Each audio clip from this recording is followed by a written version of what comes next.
Et bonjour. Qu'est-ce que j'ai là sur... Ah, c'est le reflet. C'est le reflet de mes lunettes. Ça va? Bienvenue. Ah oui. Ouh, j'ai mon oreille qui siffle. Dis donc, quelle drôle d'idée. Alors, comment ça va? Des racines, des nôtres, à l'écoute de soi. Aujourd'hui, on va parler des énergies de lieu. Je suis dans ma maison. Vous avez vu ces belles pierres derrière moi?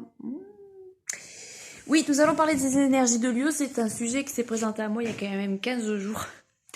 J'ai déjà fait la vidéo 2 fois, mais la connexion internet étant épouvantable, il a fallu changer, il faut pas que ce soit trop long. Donc, nous sommes dans une vieille bâtisse. Regardez. Oh la belle cheminée. On s'approche. On s'approche. On s'approche. Il y a quoi? Un blason. Oui, messieurs, dames. Les énergies de lieu, c'est très important.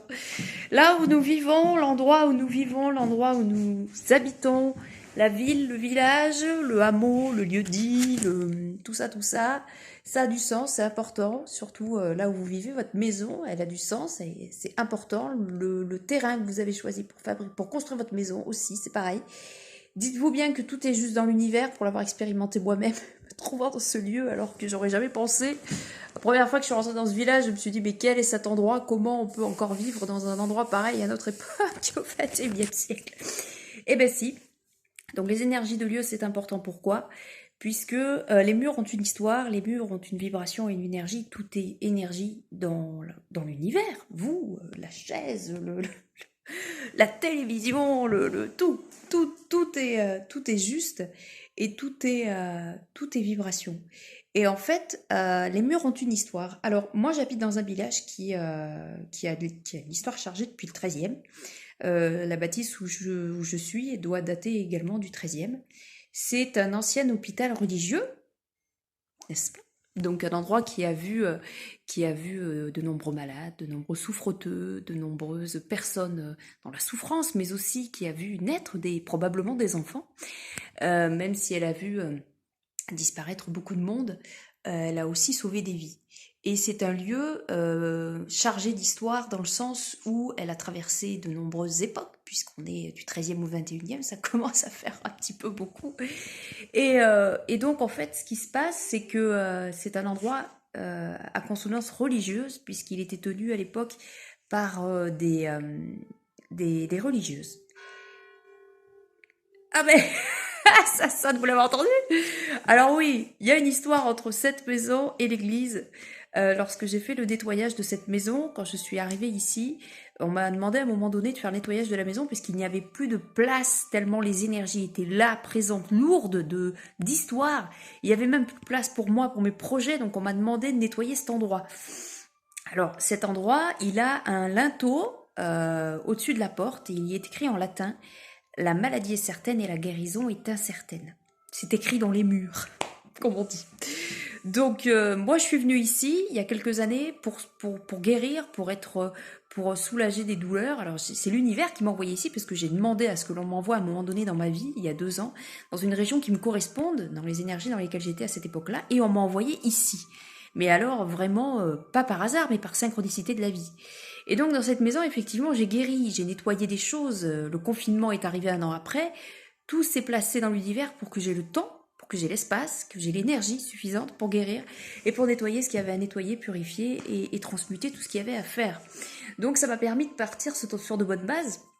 D'où l'idée ici est de comprendre qu'il faut respecter l'énergie d'un lieu. Il faut vous imaginer que quand vous rentrez dans une maison, il y a déjà eu une histoire, il y a déjà eu un passé, il y a déjà eu des personnes qui sont passées au travers de ces murs, au travers des endroits où vous pouvez habiter. Et si par exemple un endroit vous est refusé plusieurs fois, ne vous inquiétez pas, c'est que c'est pas pour vous. Il faut le voir comme ça. Si un endroit vous appelle, moi j'ai rencontré des gens qui m'ont dit, moi je viens de tel endroit du nord et j'habite dans l'autre, je sais pas pourquoi. Par exemple, je connaissais même une personne qui venait d'un autre pays et qui se sentait attirée par une région et aujourd'hui elle y vit toujours. Et c'est qu'en fait, c'est que cet endroit vous appelle, c'est que cet endroit est fait pour vous, c'est qu'il y a quelque chose à y faire. Moi, je sais que j'ai été amenée ici pour guérir parce que c'est un hôpital. Donc, un hôpital chargé dans les murs par la souffrance, par tout un tas de choses, mais aussi tenu par des religieuses. Donc, véhiculé par les énergies de la prière, parce que l'objectif était probablement c'est certain même de guérir et d'être soigné, d'être entouré d'amour et de lumière. Et les religieuses qui ont travaillé ici ont mis assez de force et d'énergie dans ces murs. Et il y a beaucoup de monde, entre guillemets de monde, qui était resté ici, beaucoup d'énergie basse, donc il a fallu à un moment donné nettoyer. Et quand j'ai compris que je ne pouvais pas enclencher les projets parce qu'il n'y avait pas de place dans les énergies dans la maison, il a fallu nettoyer les choses, ça a été nettoyé, purifié, consacré, tout a été fait en temps juste quand ça s'est présenté à moi, ce qui fait que après les énergies ont été autres. Quand on purifie une maison, quand on nettoie une maison, vous pouvez le faire aussi chez vous. Utiliser la sauge, utiliser la prière, utiliser la visualisation, utiliser le sel, utiliser tout un tas de choses, ne serait-ce que par votre intention, votre énergie bien élevée, tout autant élevée, vous avez compris, n'est-ce pas? C'est important, pourquoi? Parce qu'il y a une notion de respect. Il y a une notion de respect dans la maison, respecter les personnes qui sont passées autrefois, respecter ce qui a été vécu dans la maison, renseignez-vous sur les maisons. Si vous achetez une maison ou si vous louez une maison, savoir qu'est-ce qui s'était passé avant, pourquoi les propriétaires sont partis. Il peut arriver qu'il y ait des maisons, il y ait des catastrophes de locataire en locataire ou de propriétaire en propriétaire parce que les énergies ne sont pas bonnes. Les maisons à divorce, ça existe, hein, se disputent de génération en génération. Les énergies de dispute se mettent dans les murs, les énergies basses se mettent dans les murs. Et s'il n'y a pas de nettoyage et de purification qui sont faites, ça reste, ça stagne et ça charge. Et donc automatiquement, ça se répercute sur vous et votre famille. Et ça peut être très handicapant. Mais il y a aussi des énergies de joie. C'est pour ça que mettez autant d'amour et de lumière dans votre maison. Nettoyez-la autant de fois, au moins une fois par mois. Nettoyez au sel, nettoyez à la sauge, nettoyez avec tout ce que vous voulez. Si vous êtes dans le chamanisme, nettoyez avec les esprits. Si vous êtes dans la sorcellerie, faites autrement avec les bougies. On s'en fiche de savoir quelle couleur, quelle prière. Tout vient du cœur. Et quand ça vient du cœur, c'est juste. Et donc, ça fonctionne. Donc, les entités, elles sont là, elles sont présentes. Alors, elles se cachent. Pour certaines, elles ne sont pas forcément là pour nous déranger. Mais si elles nous interpellent, si elles nous dérangent, c'est qu'elles veulent nous interpeller sur quelque chose. Donc, posez-vous la question, mais alors pourquoi je suis là? Peut-être parce que vous rentrez dans une maison, d'un seul coup, il y a des manifestations qui arrivent. Mais peut-être parce que vous avez dans votre famille quelqu'un qui est capable de nettoyer ce lieu, donc la personne va arriver, va être là pour nettoyer ce lieu, et vous avez servi d'intermédiaire pour rentrer en contact avec la personne qui pourra nettoyer le lieu, par exemple, voyez-le comme ça.